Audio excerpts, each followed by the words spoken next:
ఒక అడవిలో చాలా పక్షులు, జంతువులు కలిసిమెలిసి ఉండేవి. ఒకరోజు అడవికి నిప్పంటుకుంది. అది నెమ్మదిగా పెరగసాగింది. పక్షులు, జంతువులు తలో దిక్కు పారిపోతా ఉన్నాయి. చేతగానివి మంటల్లో పడి చచ్చిపోతూ ఉన్నాయి.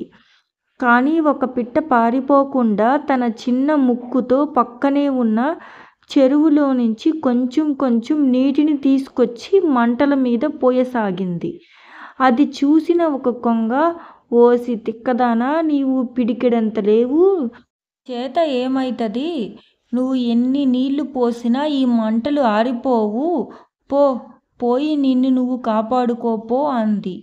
పిట్ట చిరునవ్వుతో, నిజమే, నా ఒక్కదానితో కాకపోవచ్చు, కానీ చినుకు చినుకు కలిసే కదా వానగా మారేది. అడవిలో అన్నీ చేయి చేయి కలిపితే అడవిని కాపాడుకోవడం ఎంతసేపు అంది.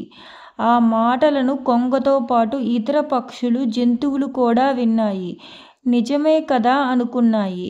వెంటనే అవన్నీ కలిసి పారిపోవడం ఆపి మంటల మీద నీటిని చల్లడం మొదలుపెట్టాయి. అడవిని కాపాడుకున్నాయి.